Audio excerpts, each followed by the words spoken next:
May I have the cup? Haven't you finished yet? What are you staring at? Do I really look so terrible? Well, I haven't slept all night. And, of course, you think I've been making a night of it. You think I've been drinking, eh? Does my breath smell of liquor? I know I haven't shaved. Give me a drink, girl, I've earned it. Oh, well, I suppose I shall have to tell you. You see, I've been dressing wounds and caring for the injured all night. I was there when that house collapsed. Now you know.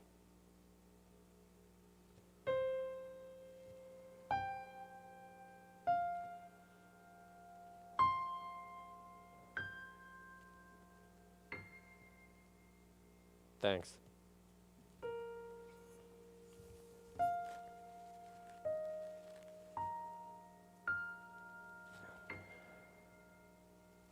Would you do me a great favor?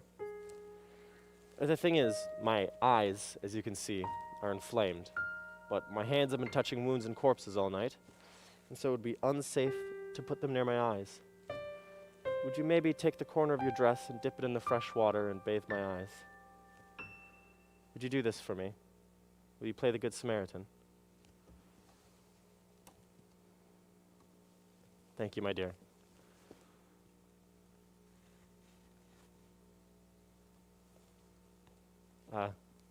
Forgive my ignorance, but I'm only half awake. Excuse me speaking to you, but I heard you say you were at the scene of the accident last night. I was just reading about it in the paper. Is it in the paper already? The whole thing, including your portrait.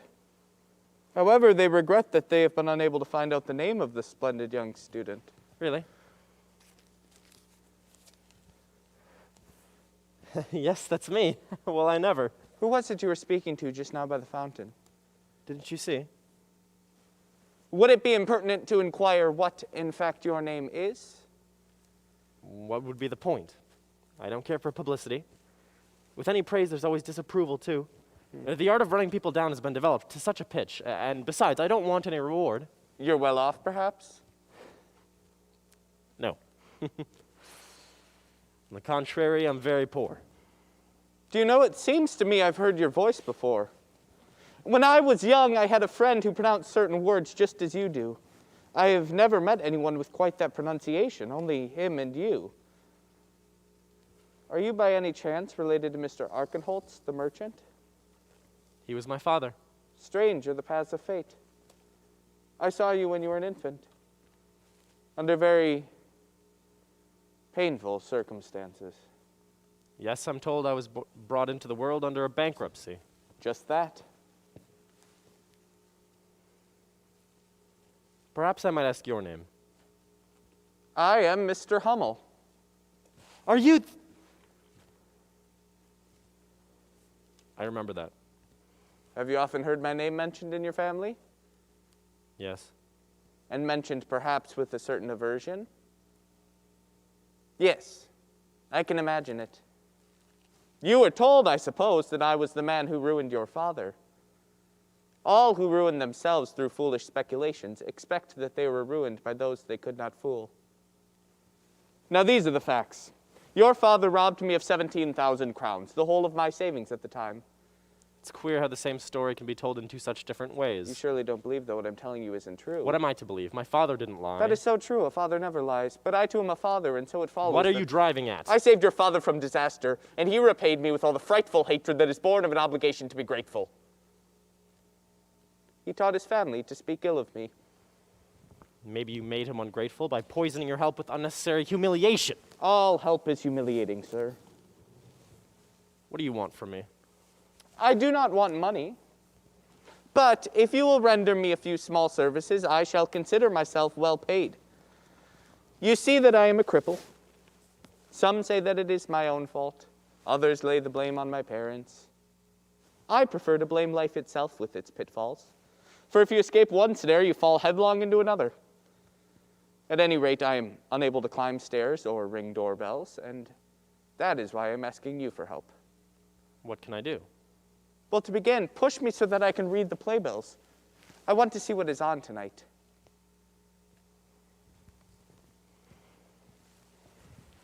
Haven't you got an attendant?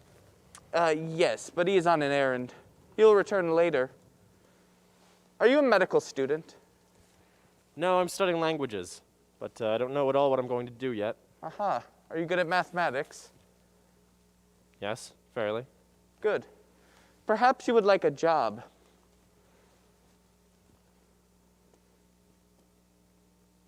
Yes, why not? Splendid.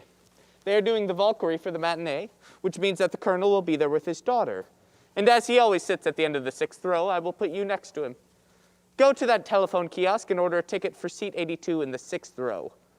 Am I to go to the opera in the middle of the day? Yes. Do as I tell you, and things will go well with you. I want to see you happy, rich, and honored. Your debut last night as a brave rescuer will make you famous by tomorrow, and then your name will be worth something. What an odd adventure. Are you a gambler? Yes, unfortunately. We'll make it fortunately. Go on now. Telephone.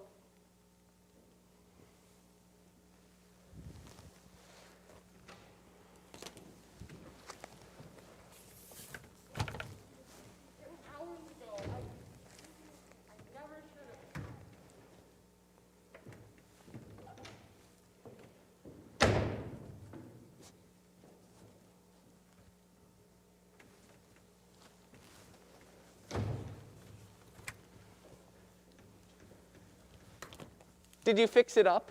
It's done.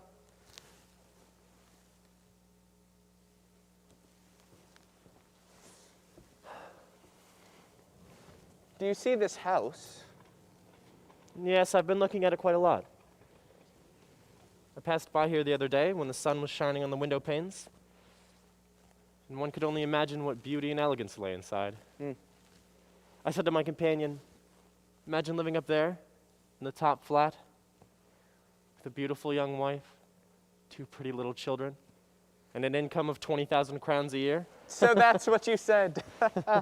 That's what you said. Well, I, too, am very fond of this house. Do you speculate in houses? Yes, but not in the way you mean. Do you know the people who live here? Every one of them. At my age, one knows everybody, and their parents and grandparents, too. And one is related to them in some way or another. I am just 80, but no one knows me. Not really. I take an interest in human destiny. That's the colonel, whom you'll sit next to this afternoon. Is he the colonel? I don't understand any of this, but it's like a fairy tale. My whole life's like a book of fairy tales. And although the stories are different, the main theme constantly recurs.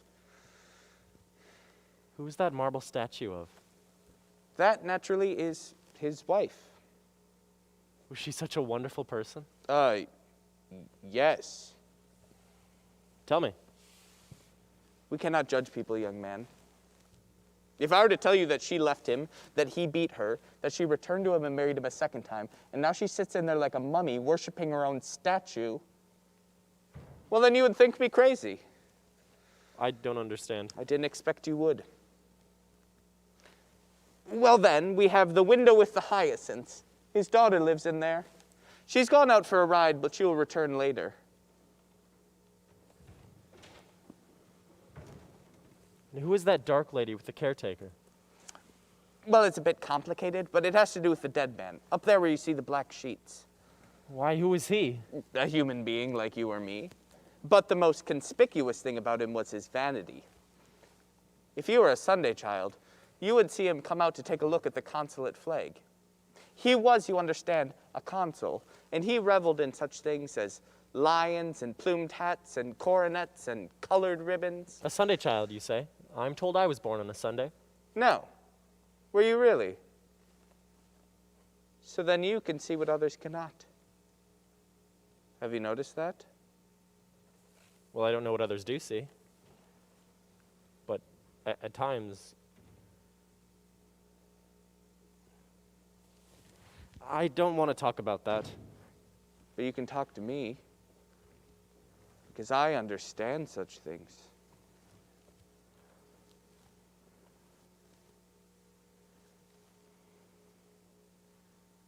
Yesterday, for instance, I was drawn to that obscure little street where later on the house collapsed. I went there, and I stood in front of that building, which I had never seen before. Then I noticed a crack in the wall. The floorboards started snapping. I dashed over and picked up a child that was passing underneath the wall. The next moment, the entire house collapsed on itself. I was saved, but in my arms, which I thought held the child,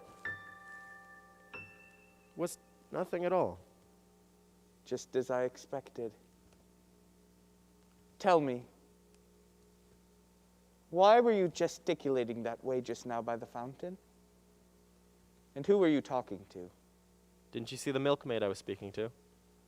Milkmaid? Surely, the girl who handed me the cup.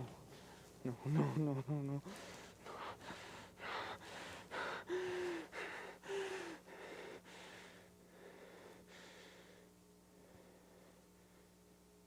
So that is what is going on around here. Well, I haven't second sight, but there are things that I can see. Do you see that old woman in the window?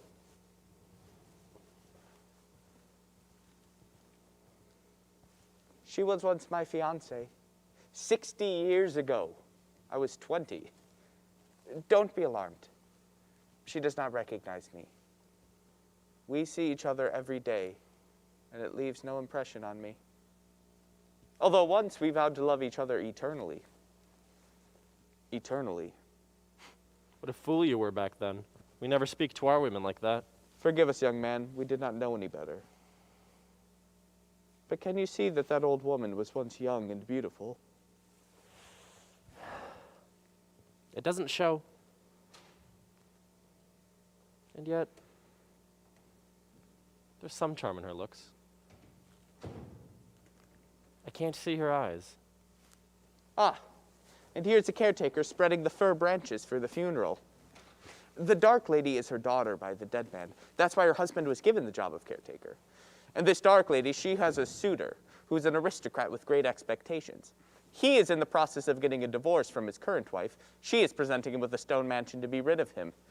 But this aristocratic suitor is the son-in-law of the dead man, whose bedclothes you see being aired up there on the balcony. It's a bit complicated, I must say. It's fearfully complicated. That it is, internally and externally. Although it looks quite simple. But then who is the dead man? You just asked that and I answered. If you were to look around the corner to where the tradesman's entrance is, you'd see a lot of poor people whom he used to help, when it suited him. He was a kind man then. Yes, sometimes. Not always? No. That is the way of people. Now, will you push me out into the sun? I am terribly cold. When you cannot move about, the blood congeals.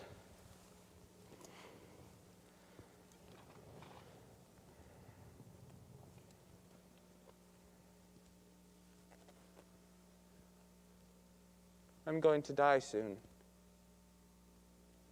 I know that.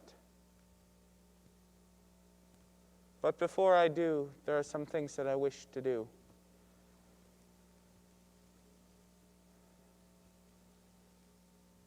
Take my hand.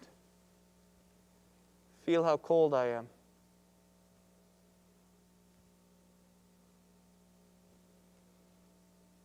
Yes, inconceivably. Do not leave me. I am old and tired, but I have not always been this way. I have an enormously long life behind me. Enormously long. I have made people unhappy, but they have made me unhappy, and the one cancels the other out. But before I go, I want to see you happy. We are entwined through your father and other things. Let go of me! You are draining my strength! You are freezing me! What do you want with me?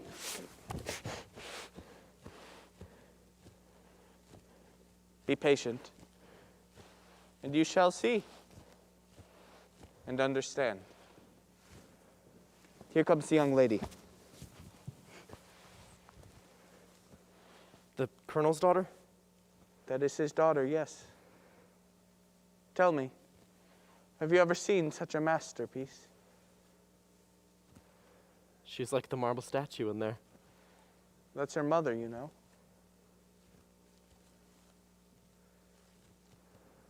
Yes. You are right. Never have I seen such a woman of woman born. Happy the man who may lead her to the altar and his home. So then you can see her beauty. Not everyone can. So then it is written.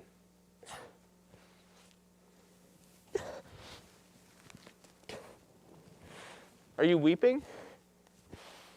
In the face of what's hopeless, there can be nothing but despair. But I can open doors and hearts.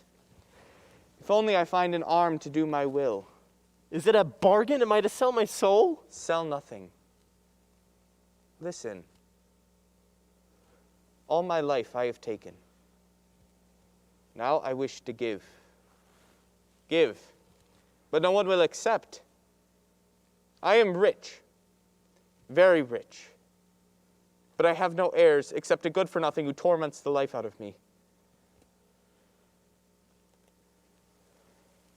Become my son. Inherit me while I am still alive. Live life so that I can watch, at least from a distance. What am I to do? Go to the Valkyrie. That's settled. What else? And then tonight you will be received in there, in the round room, How am I to get in there? by way of the Valkyrie. Why have you chosen me as your medium? Did you know me before? Yes, of course. I've had my eye on you for a long time. But now look, the caretaker is hoisting the flag, the half-mast, for the funeral. And soon she will turn the bedclothes. Do you see that blue quilt? It was made for two to sleep under. But now it covers only one. And there's my little girl. She is talking to the flowers. Is she not like the blue hyacinth herself? She gives them water, nothing but pure water. And they transform that water into color and fragrance. And now, here comes the colonel with the newspaper. He's showing her the bit about the house that collapsed. Now he's pointing to your portrait. She's not indifferent. She's reading of your brave deed. I think it's beginning to cloud over. I shall be in a pretty fix unless Johansson returns soon. And now my fiancée is closing the window. 79 years old. The window mirror is the only mirror she uses because in it she sees not herself, but the outside world in two directions. But the world can see her too.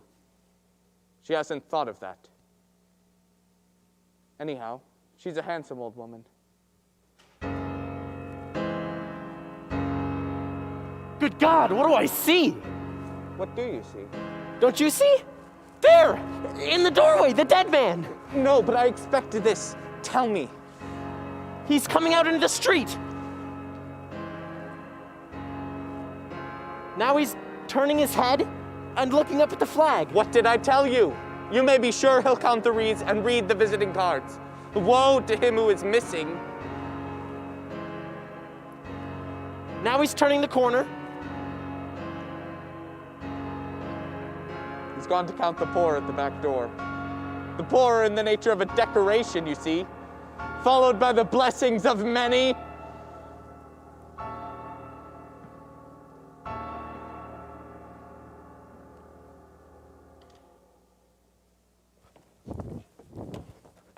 Well, he's not going to have my blessing. Between ourselves, he was a great scoundrel.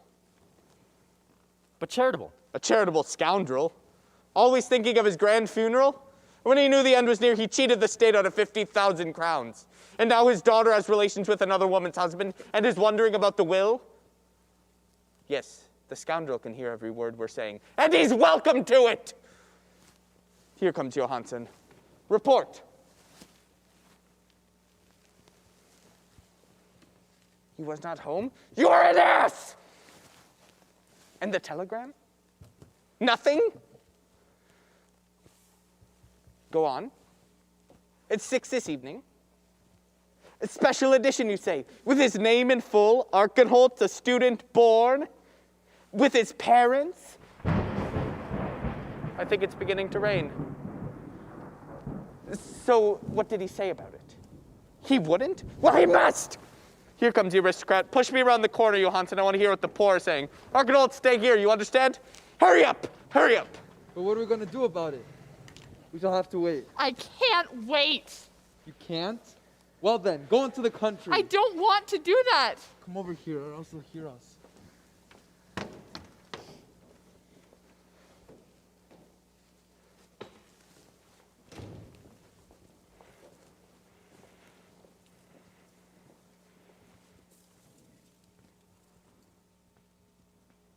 My master asks you not to forget that other thing, sir.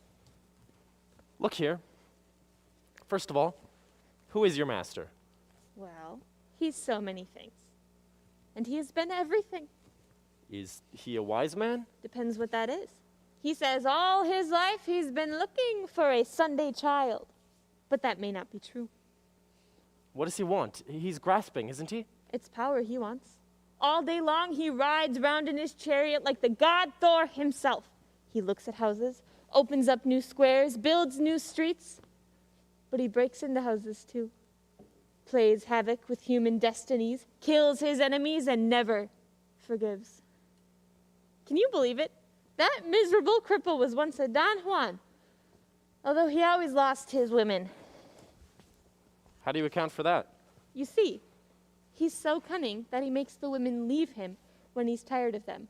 But what he's really like is a horse thief in the human market. He steals people in all sorts of different ways. He literally stole me out of the hands of the law. As a matter of fact, I had made a slip. Oh, yes, but only he knew about it. And instead of getting me put in jail, he turned me into a slave. I slave for my food alone, and that is none of the best. Then what is it he wants in this house? I'm not going to talk about that. It's too complicated. I think I'd better get away from it all. Oh, look! The young lady has dropped her bracelet out of the window.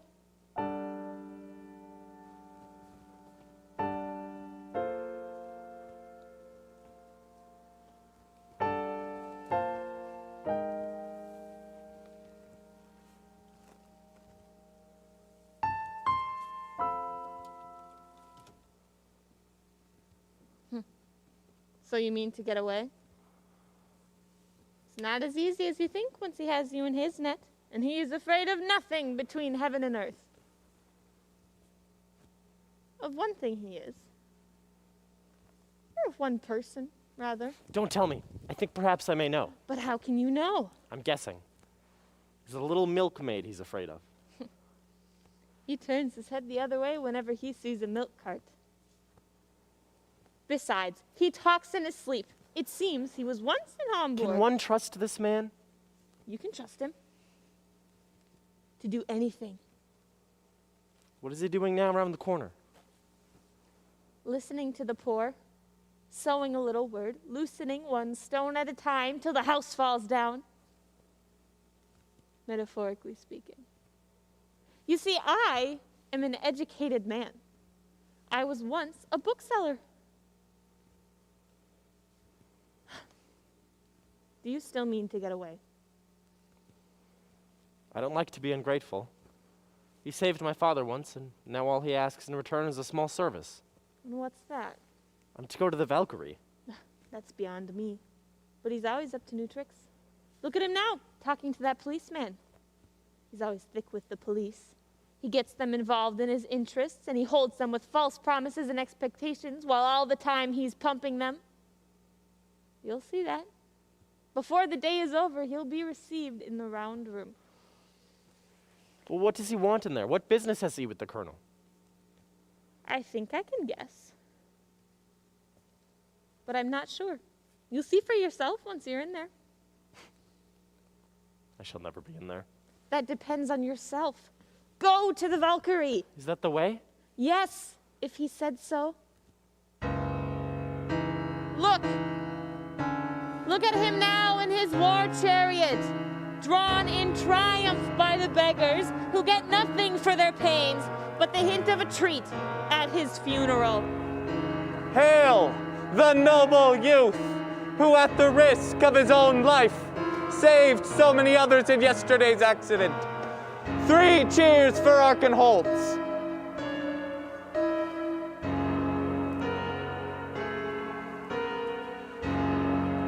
True, it is a Sunday, but the ass in the pit and the ear in the cornfield will absolve us. And although I am not a Sunday child, I have the gift of prophecy and that of healing.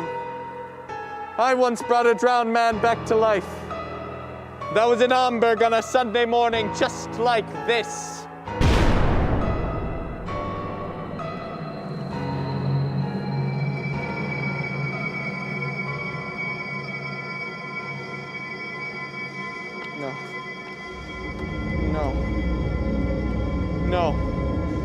No.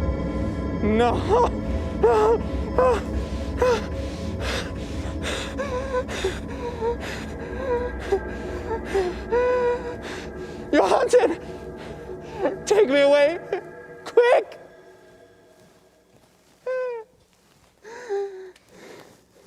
Arkenholtz, don't forget! The Valkyrie. What is all this? We shall see. We shall see.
You'll have to serve the tea, Johansen, while I handle the chairs. Have you done it before? It's true. I push a war chariot in the daytime, as you know. But in the evenings, I go as a waiter to receptions and so forth. It's always been my dream to get into this house. They're queer people here, aren't they? Yes.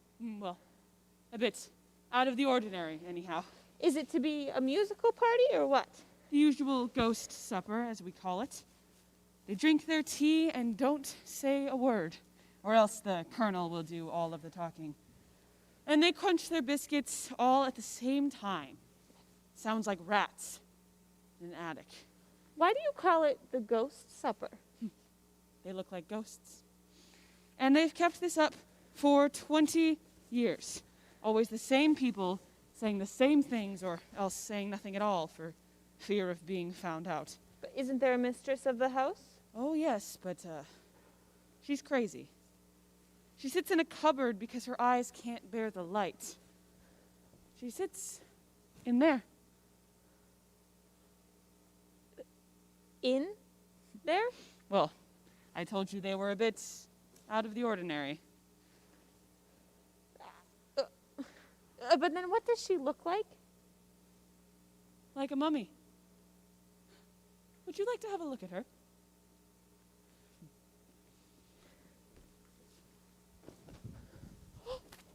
There she is. Oh my God. Why'd you open the door? Haven't I told you to keep it closed? Be a good girl now and you'll get something nice. Pretty Polly. Ah, pretty Polly. Are you there? Jacob. Jacob. She thinks she's a parrot. Maybe she's right. Whistle for us, Polly.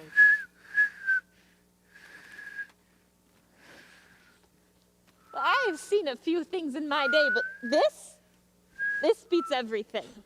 When a house grows old, it gets moldy. When people spend too long together and torment each other, they go mad. The mistress of this— Shut up! Polly.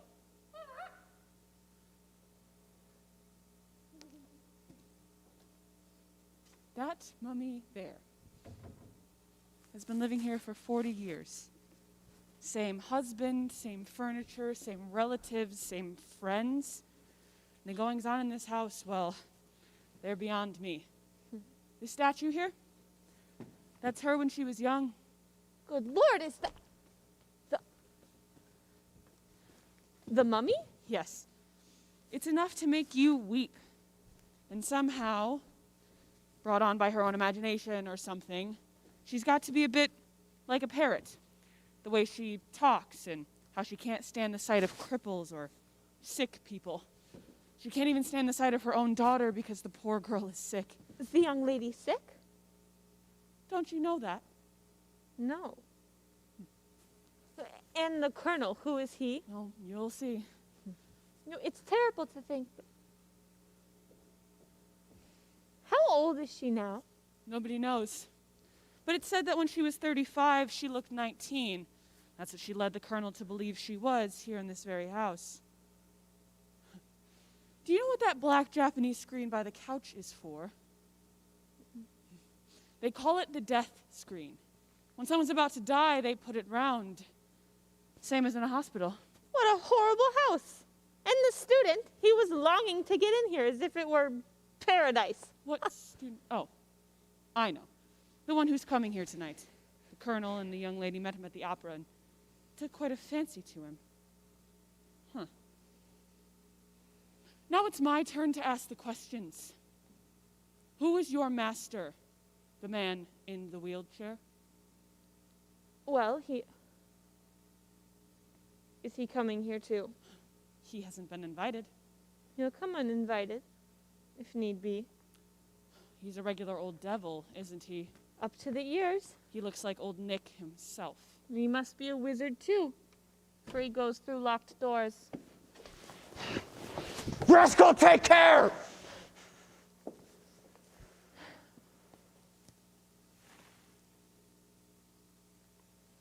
Tell the colonel I am here. We are expecting guests. Well, my visit is as good as expected, if not exactly looked forward to. I see. And what name shall I say? Mr. Hummel?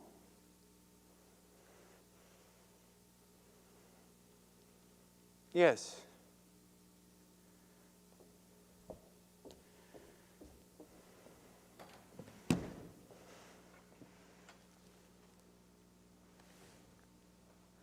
Get out. Get out!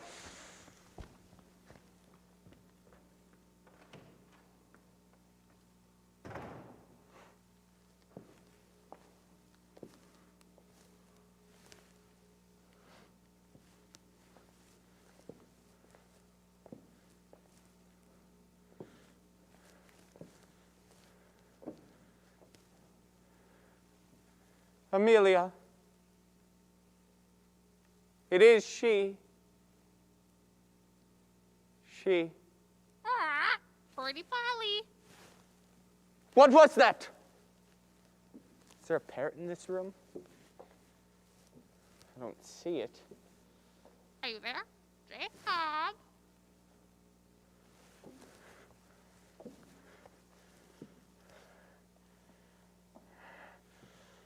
The house is haunted. Jacob. So these are the kinds of secrets that they guard here?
God in heaven! Who is it?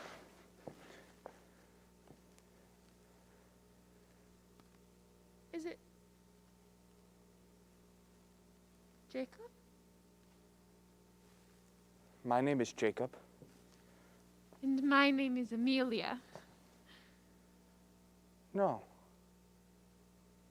No, oh my God. Yes. That's how I look. And that's how I did look.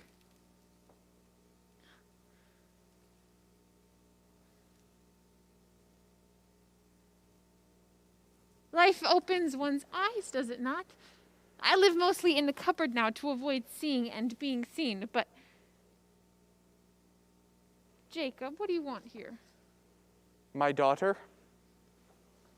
Our daughter? There she is.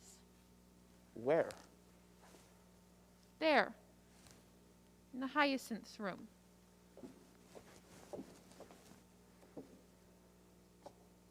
That is she. And what about the Colonel? I mean, your husband? Once when I was angry with him, I told him everything. Well, He didn't believe me. He just said that's what all wives say when they want to murder their husbands.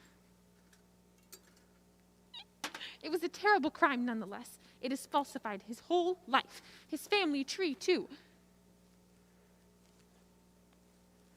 Sometimes when I take a look at our ancestry, I say to myself, there she is, going about with a false birth certificate, and for such things people are put into the reformatory. many do it. I seem to remember your own date of birth was given incorrectly. My mother made me do that. I was not to blame. And in our crime, you played the biggest part. No. Your husband caused that crime when he took my fiancée from me. I was born one who cannot forget until he has punished. That was to me an imperative duty, and is so still. What do you expect to find in this house? What do you want? How did you get in? Is it to do with my daughter? If you touch her, you shall die. I mean well by her. Then you must spare her father. No. Then you shall die in this room behind that screen. That may be. But I cannot let go once I've got my teeth into a thing.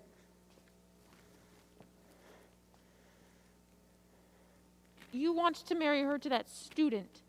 Why? He has nothing and is nothing. He will be rich through me. Have you been invited here tonight? No, but I propose to get myself an invitation to this ghost supper. Do you know who's coming? Not exactly. The Baron.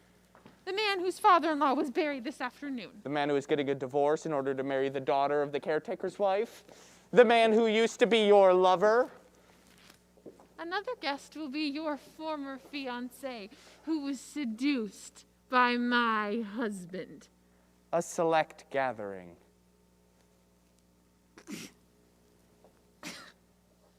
Oh, God. If only we might die! Then why have you stayed together? Crimes and secrets and guilt bind us together. We have broken our bonds and gone our own ways, times without number, but we are always drawn together again. I think the colonel is coming. Then I will go into Adele. Jacob, mind what you do. Spare him. Be seated, please.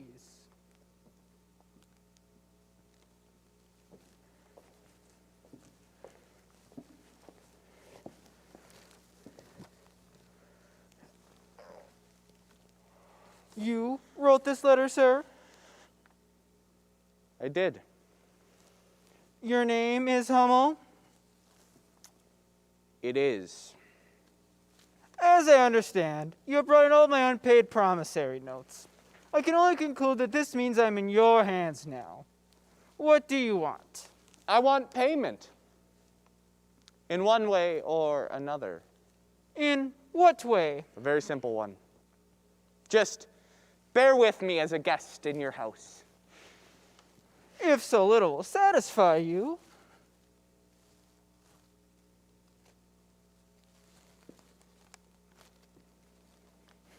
What else? Dismiss Bengtson. Why should I do that? My devoted servant, who has been with me a lifetime, was a medal for long and faithful service. Why should I do that? That's how you see him. Full of excellent qualities. He is not the man he appears to be. Who is? True. But Bengtson must go. Are you going to run my house? Yes. Since everything here belongs to me. The chairs, the linens, the dinner service, and more too. How do you mean, more? Everything. I own everything. It is mine. Very well, it is yours. But my family honor and my good name remain my own. No, not even those. If you'll take a look at this excerpt from the Memorial Gazette, you'll see the family whose name you have been using has been extinct for 100 years. I've heard the rumors to this effect, but I inherited my name from my father.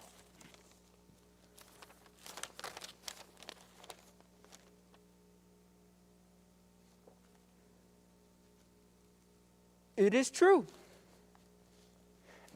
You are right. I am not a nobleman. Then I must take off my signet ring. It is true, it belongs to you. There you are. Good. Well, then we shall continue. You are not a colonel either. I am not? No. You once held the temporary rank of colonel in the American Volunteer Force, but after the war in Cuba and the reorganization of the army, all such titles were abolished. Is this true? Would you like to read it? No, that's not necessary.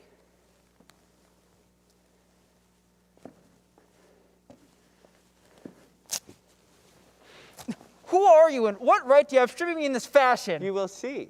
But as far as stripping you goes, do you know who you are? How dare you? Take off that wig and have a look at yourself in the mirror. But shave off that mustache. Let Bengtson unlace your metal stays, and perhaps a certain XYZ, a lackey, will recognize himself. Do not touch that bell!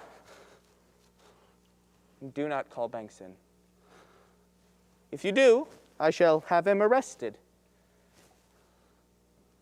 And now the dinner guests are beginning to arrive. We shall continue to play our old parts for a while. Who are you? I recognize your voice and eyes. Do not try to find out. Keep silent and obey.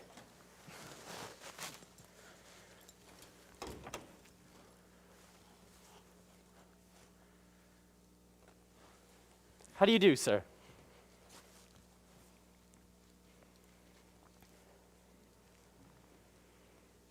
Welcome to my home, young man. Your splendid behavior at the great disaster has brought your name to everybody's lips, and I count an honor to receive you in my home. Of my humble descent, sir. Your illustrious name and noble birth. May I introduce Mr. Arkenholtz, Mr. Hummel. Now, if you will join the ladies in here, Mr. Arkenholtz, I must conclude my conversation with Mr. Hummel. Pretty Polly. A splendid young man, musical, sings, writes poetry. If only he had blue blood in him. If only we were of the same station, I don't think I should object. To what?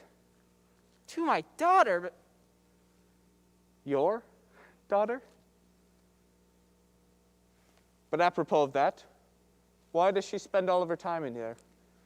she insists on spending all of her time in the hyacinth room, except when she is out of doors. It's an idiosyncrasy of hers. Ah, and here comes Miss Beatrice von Holstein-Krone, a charming woman and a pillar of the church, with just enough money to suit her name and position. My fiancé.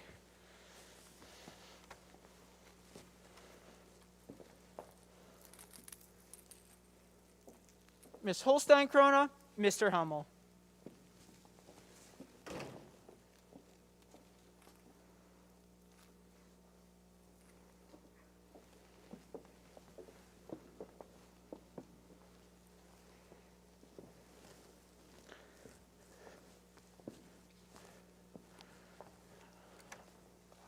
Baron Sandskorg.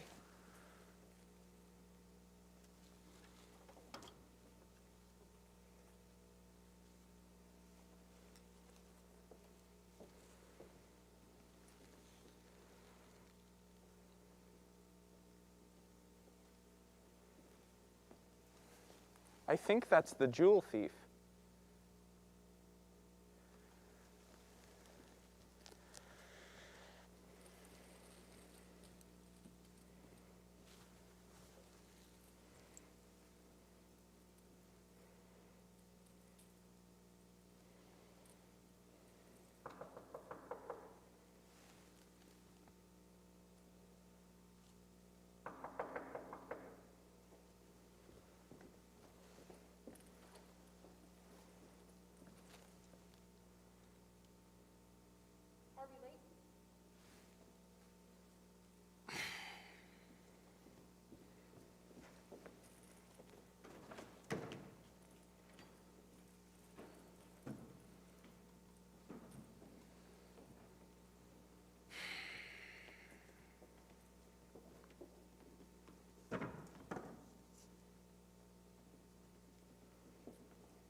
If you bring in the mummy, then the party will be complete.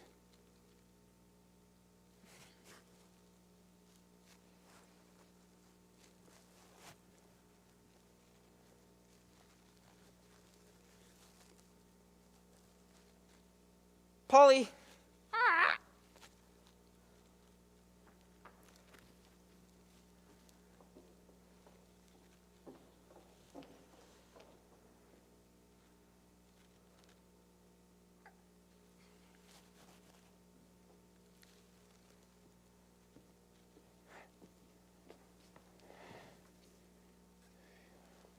Are the young people to come too? No! Not the young people. They shall be spared.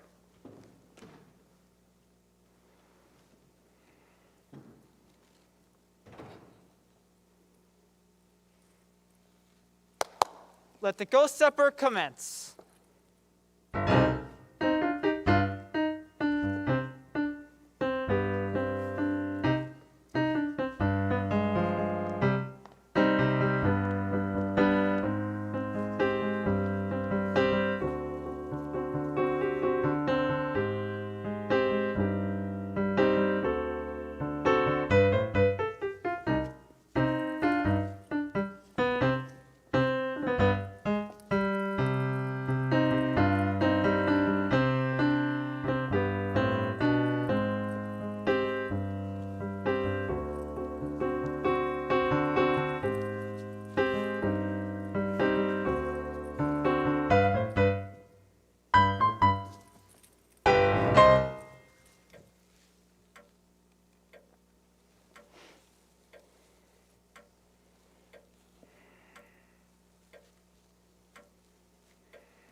shall we have the tea served? No.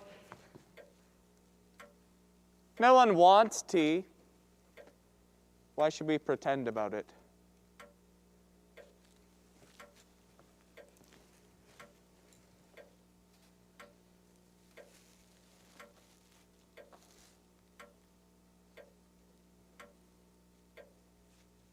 Then shall we talk? Talk of the weather, which we know.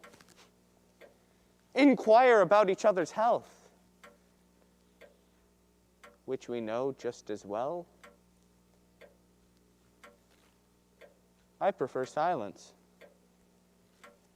Then one can hear thoughts and see the past. Silence cannot hide anything. Words can. I read the other day that the differences in languages originated amongst savages for the purposes of keeping one's tribe's secrets hidden from another. Every language, therefore, is a code, and he who possesses the key can understand every language in the world. But this does not keep secrets from being revealed without a key, especially when there's a question of paternity to be proved. Proof in a court of law is another matter. 2 false witnesses suffice to prove anything about which they are agreed. But one does not bring witnesses along the kind of explorations I have in mind.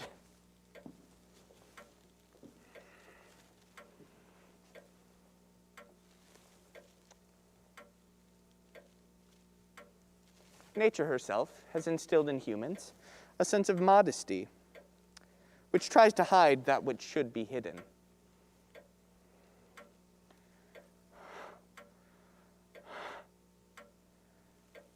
But we slip into situations unintentionally, and by chance, sometimes the biggest secrets are revealed.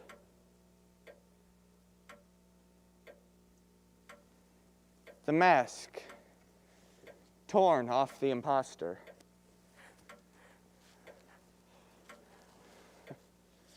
The villain exposed.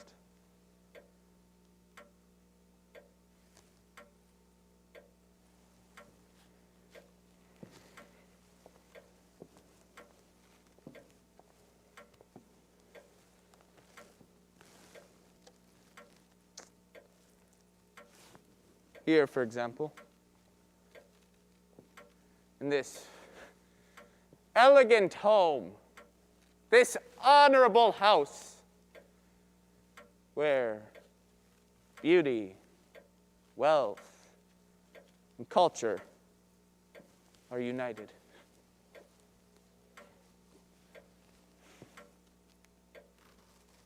All of us here know who we are, do we not? There's no reason for me to tell you.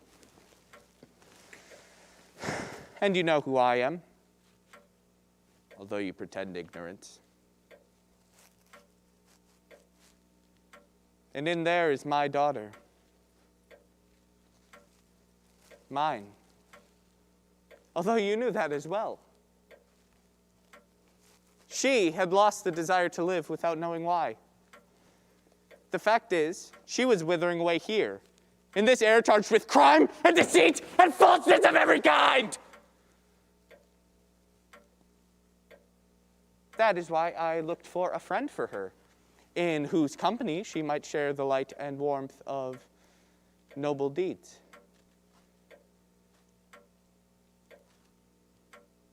That was my mission in this house. To pull up the weeds, to expose the crimes, to settle all accounts, so that those young people might start afresh in this house, which is my gift to them.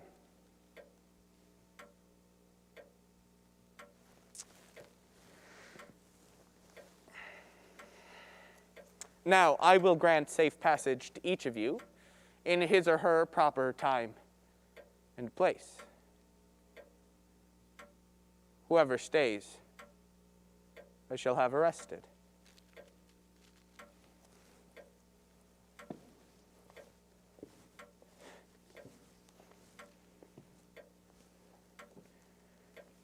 Do you hear a clock ticking? Like a death watch beetle in the wall?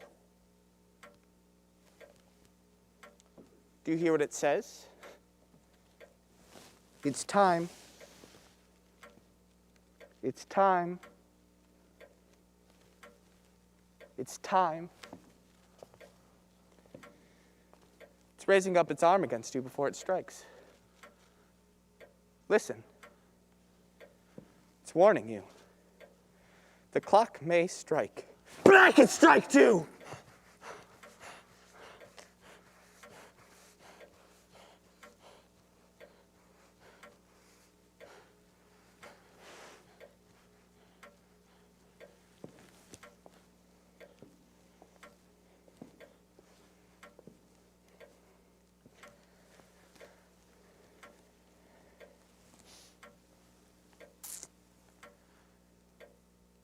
Do you hear?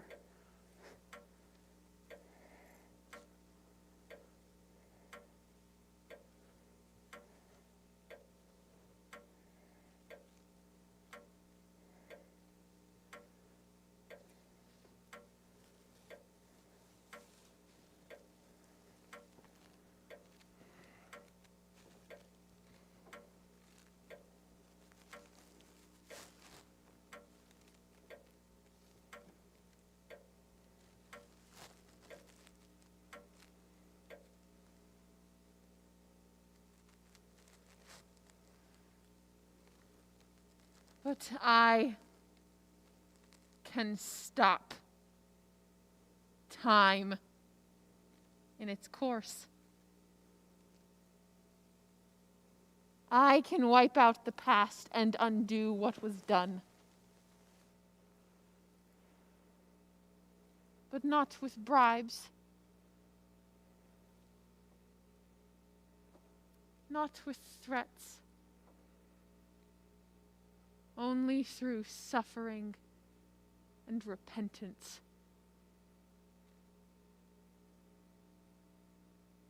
We are miserable human beings. That we know. We have erred, and we have sinned. We, like all the rest.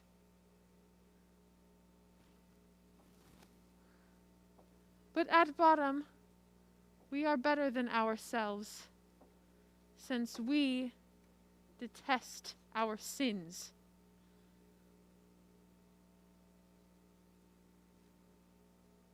But when you, Jacob Hummel, with your false name, choose to sit in judgment over us, you prove yourself worse than us miserable sinners.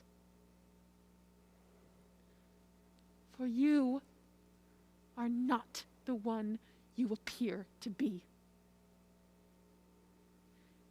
You are a thief of human souls! You stole me once with false promises. You murdered the consul who was buried today. You strangled him with debts. You have stolen the student, binding him by the pretense of a claim on his father, who never owed you a farthing.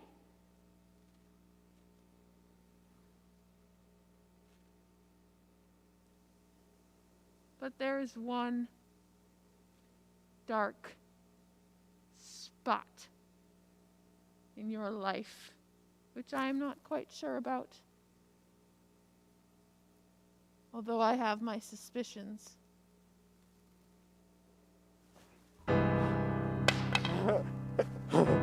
I think Bengtson knows. No, not Bengtson. Not him. So he does know. Do you know this man, Bengtson? Yes. I know him. And he knows me. Life, as you are aware, has its ups and its downs. I was in his service. At another time, he was in mine. For 2 whole years, he was a leech in my kitchen. As he had to be away by 3, the dinner was got ready by 2, and the family had to eat the warmed-up leavings of that brute. He drank the soup stock, which the cook then filled up with water. He sat out there like a vampire, sucking the marrow out of the house until we became like skeletons. They nearly got us put in prison when we called the cook a thief. Later I met this man in Omborg under a different name. He was a usurer then, a bloodsucker. But while he was there, he was charged with having lured a young girl out onto the ice so as to drown her. Because she had seen him commit a crime he was afraid would be discovered.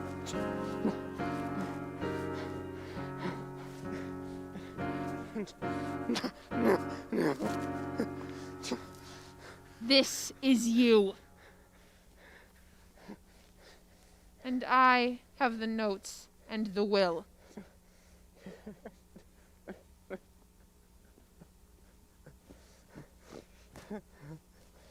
Johansen!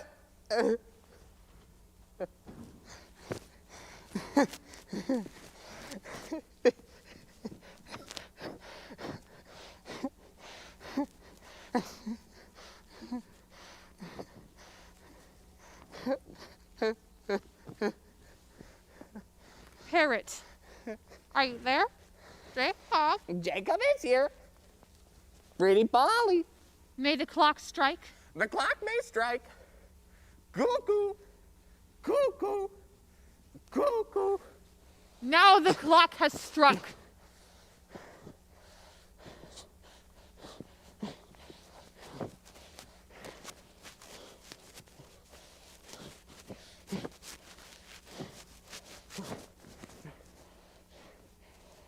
Rise and enter the cupboard where I have spent 20 years repenting our crime. There is a rope hanging there, which you can take as the one with which you murdered the consul and with which you meant to murder your benefactor. Go!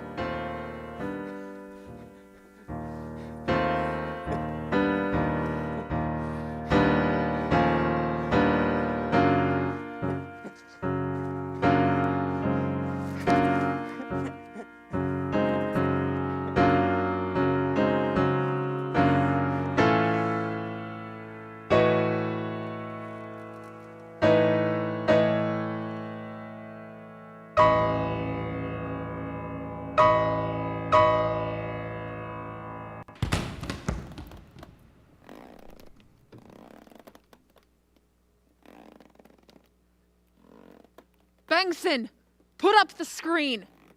The death screen.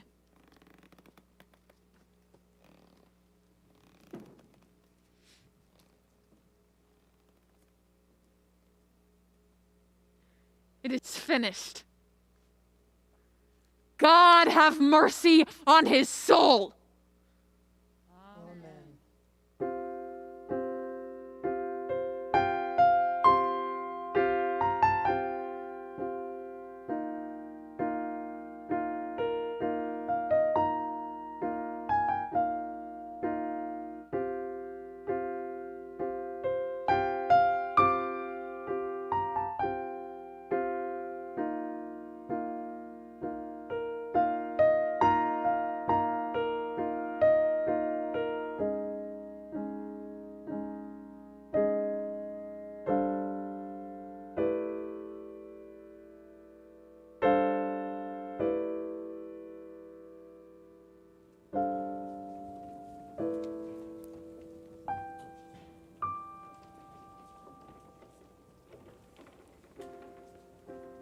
I saw the sun. To me, it seemed that I beheld the hidden. Men must reap what they have sown. Blessed is he whose deeds are good. Deeds which you have wrought in fury cannot in evil find redress.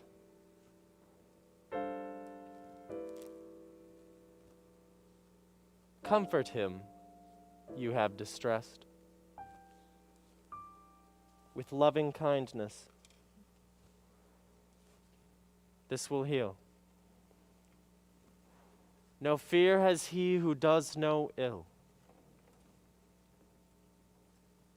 Sweet is innocence.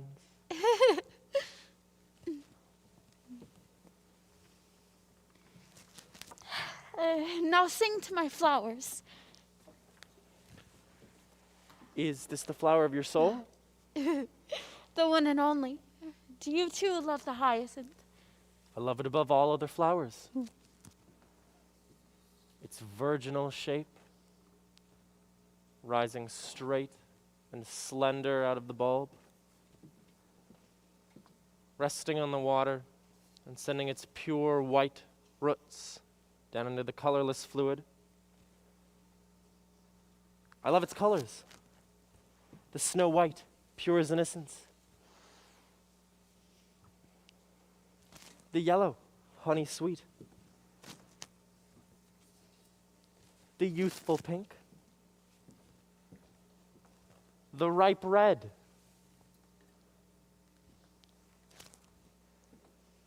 But best of all, the blue.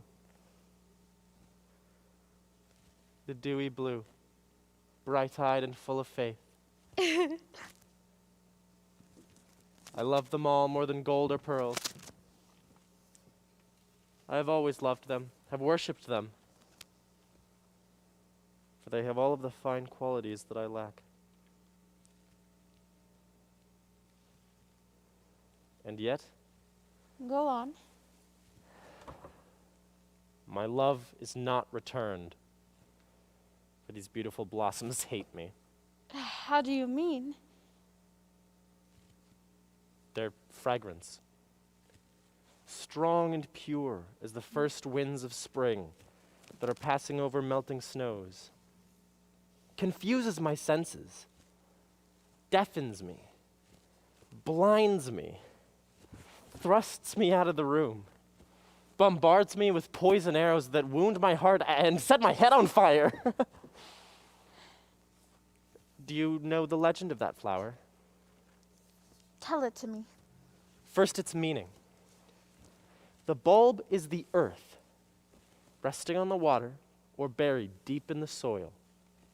Next, the stalk rises, straight as the axis of the world. And at the top are the 6-pointed star flowers. Above the earth, the stars. Oh, how wonderful! Where did you learn this? How did you find it out? Let me think. In your eyes.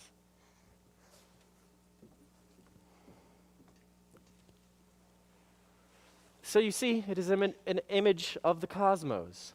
This is why Buddha sits holding the earth bulb, his eyes brooding as he watches it, waiting for it to turn into a heaven.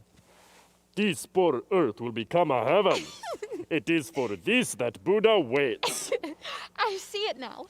Is not the snowflake 6-pointed too, like the hyacinth flower? You are right. The snowflakes must be fallen stars. And the snowdrop is a snow star grown out of snow. But the largest and most beautiful of all of the stars in the firmament, the golden red Sirius, is the narcissus, with its golden red chalice and its 6 white rays. Have you seen the shallot in bloom? Indeed I have. It bears its blossoms within a ball, a globe like the celestial one strewn with white stars. Oh, how glorious! Whose thought was that? Yours. Yours. Ours. We have given birth to it together. We are wedded. Not yet. What's still to do? Waiting. Ordeals, patience. Very well, put me to the test.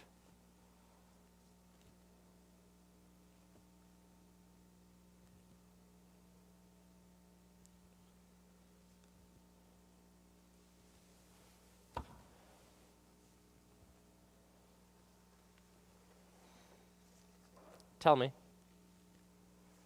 why do your parents sit in there so silently, not saying a single word? Because they have nothing to say to each other.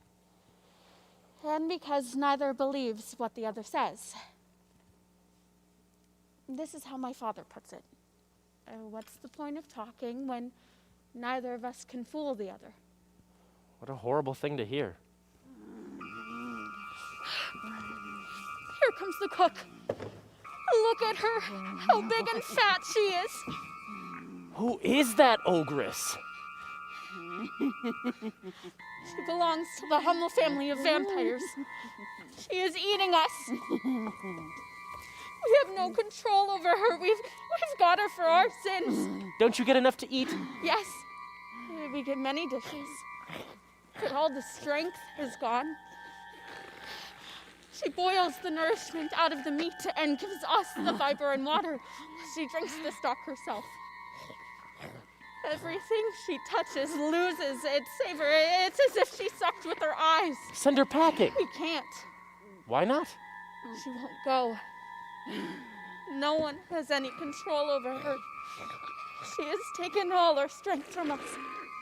May I get rid of her? No. It must be as it is. What an extraordinary house. It is bewitched. Yes, but now she is turning away because she's seen you. No, that wasn't the reason. Get out.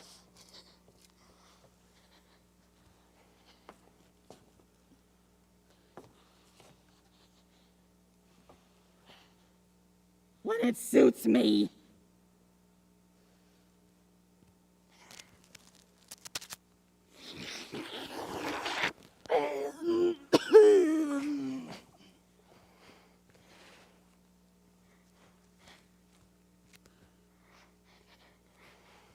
It does suit me. Now.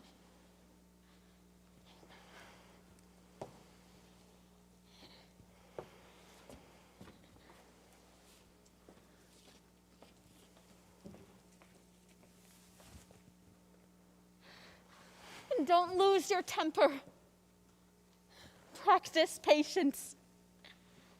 She is one of the ordeals we have to go through. You see, we have a housemaid too, whom we have to clean up after. I am done for. Cor in etere. Music. Wait. Music. Patience. This room is called the Room of Ordeals. It is very beautiful, but it is full of defects. Really?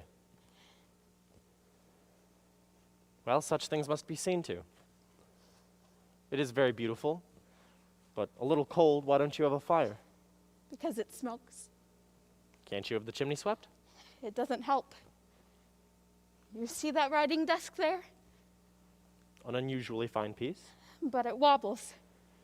Every day I put a piece of cork under that leg, and every day when the housemaid sweeps, she takes it away and I have to cut a new piece. The pen holder is covered in ink, and so is the inkstand. And I have to clean them up every morning as sure as the sun rises. What's the worst job that you could think of? To count the washing. Ugh. That I have to do. Ugh. What else? To be waked in the middle of the night and see to the window, which the housemaid has left banging. What else? To get up on a ladder and tie the cord on the damper, which the housemaid has torn off. What else? To sweep after her. To dust after her. To light the fire on the stove when all she's done is throw in some wood. To see to the damper. To wipe the glasses. To lay the table over again. To fill the bottles. To see that the rooms are aired. To remake my bed. To rinse the bottle when it's green with sediment. To buy matches and soap, which are always lacking. To wipe the chimneys and trim the wicks so that they don't go out when we have company. I have to fill them myself. Music! Wait. The labor comes first. The labor of keeping the dirt of life at a distance. But you are wealthy and have 2 servants. It doesn't help. Even if we had 3.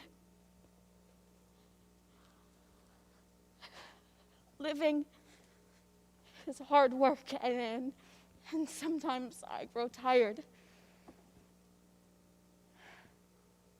Think then if there were a nursery as well.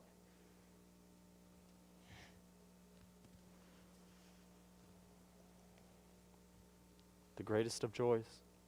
And the costliest. Is life worth so much hardship?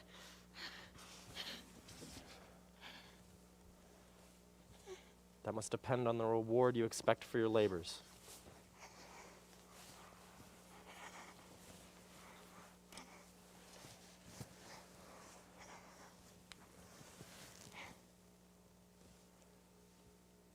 I would shrink from nothing to win your hand. Don't say that. You can never have me. Why not? You mustn't ask.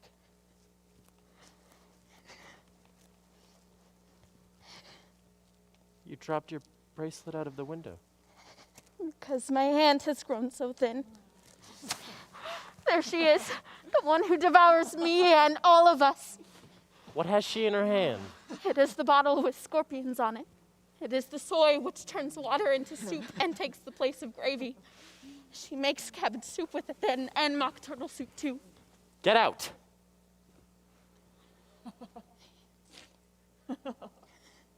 You drain us of sap.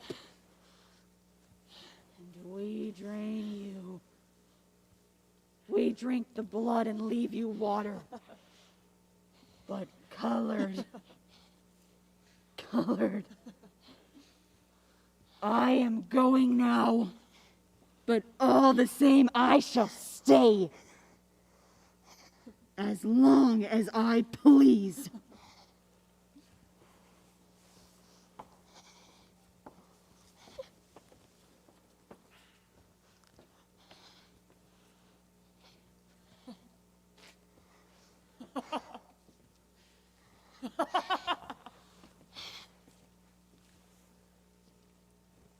Why did Bengtson get a medal? For his great merits? Has he no defects? Yes, he has many. But you don't get a medal for them.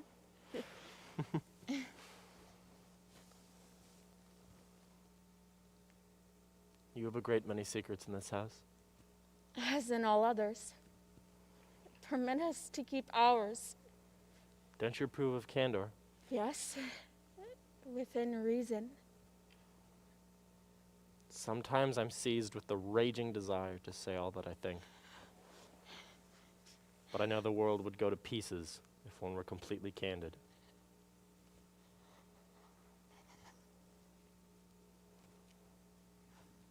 I went to a funeral the other day in church. It was very solemn and beautiful. Was it Mr. Hummel's? My false benefactors, yes. At the head of the coffin stood a man with a mace, a dear friend of the deceased. I was deeply moved by the impressing words and dignified mannerisms of the clergyman. I cried. We all cried. Afterwards, we went to a tavern, where I learned that the man with the mace had been in love with the dead man's son, and that the dead man had borrowed money from his son's admirer. The next day, the clergyman was arrested for embezzling church funds. A pretty story. Oh.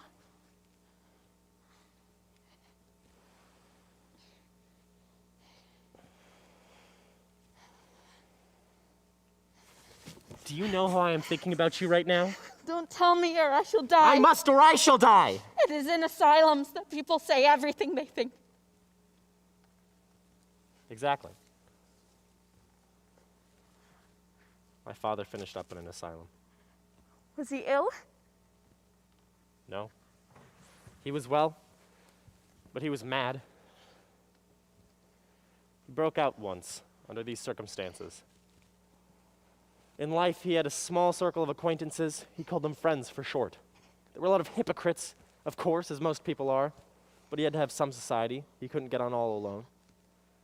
Well, as you know, in everyday life, no one tells people what he thinks of them, and he didn't either. He knew of their treachery. He'd sounded the depths of their deceit.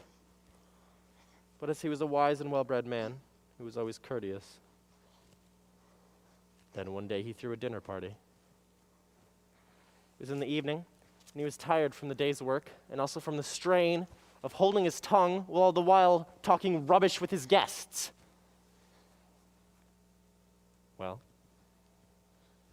at the dinner table, he began to speak. He rapped for silence. He raised his glass. And then something loosed the trigger. He made an enormous speech in which he stripped the whole company naked, one after the other, telling them of all of their treachery. Then afterwards, tired out, he sat down on the table and told them all to go to hell. I was there that day, and I shall never forget what happened next. Father and mother came to blows.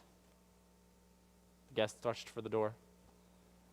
And father was taken to a madhouse, where he died.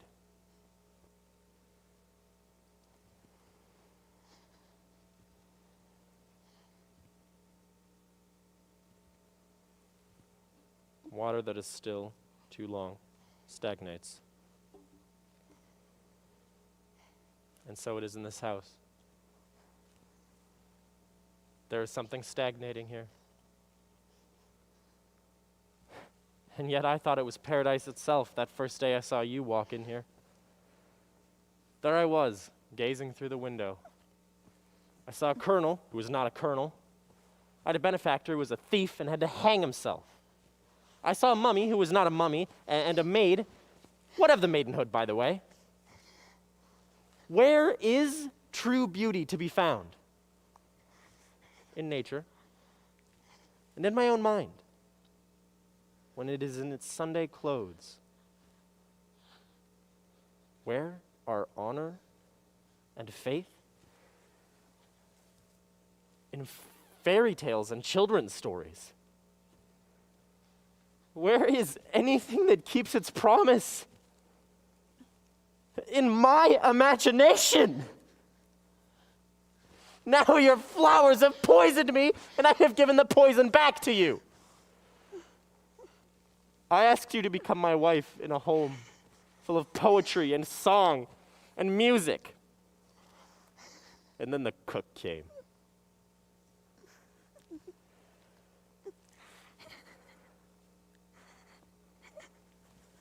Sursum corda.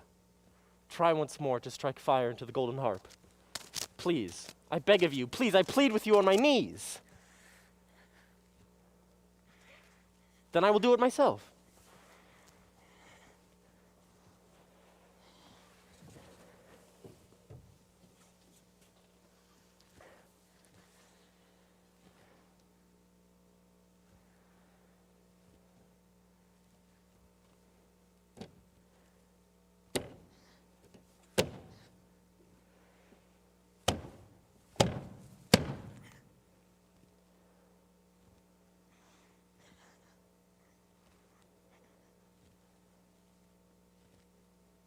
It is dumb and deaf.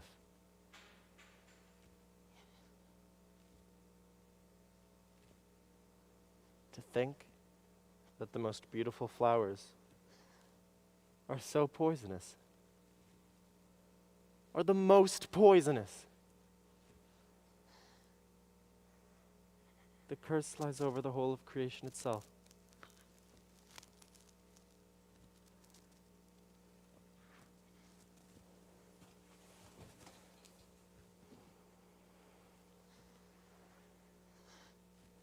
Why will you not be my wife? Because the very life spring within you is sick.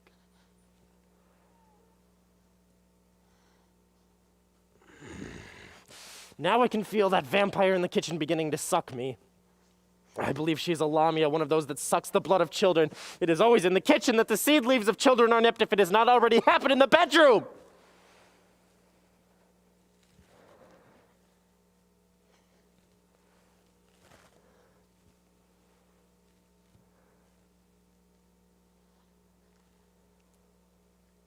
There are poisons that destroy the sight, and poisons that open the eyes. I seem to have been born with the latter, for I cannot see what is ugly as beautiful, nor can I call evil good.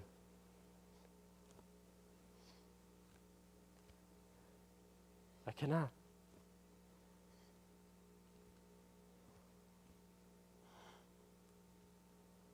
Jesus Christ descended into hell. That was his pilgrimage on this earth.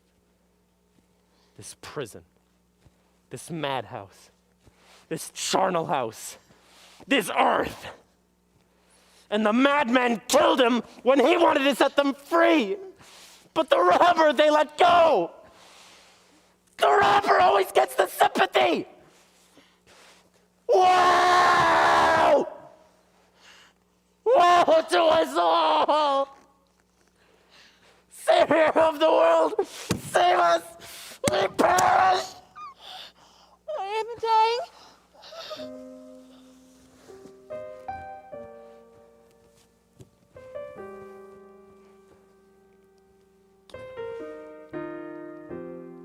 The liberator is coming.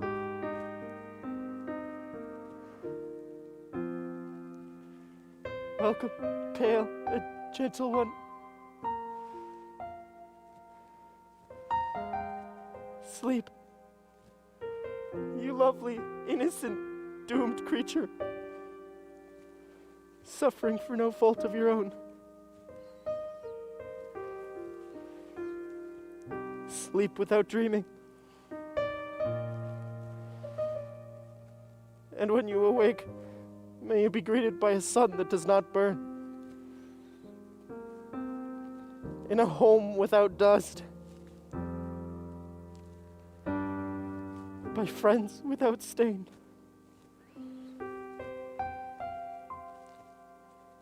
By a love without flaw.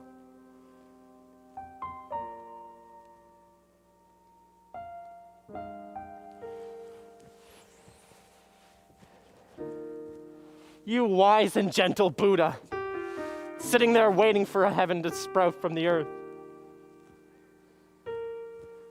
Grant us patience in our ordeal and purity of will, so that this hope may not be confounded.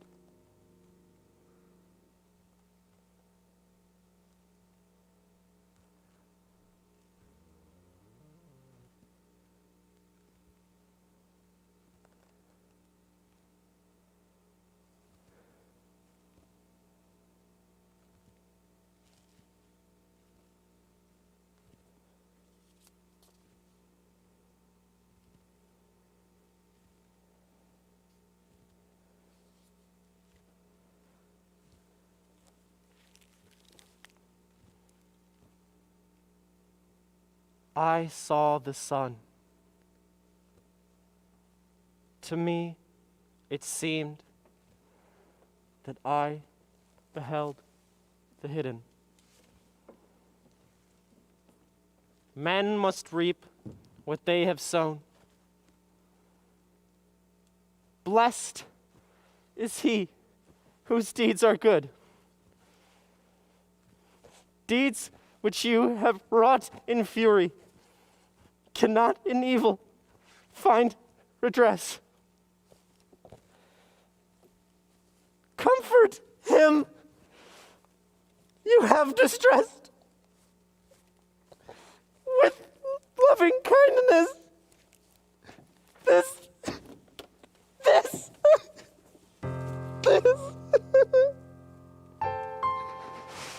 You poor little child. Child of this world, of illusion, guilt, suffering, and death. This world of change, disappointment, and pain.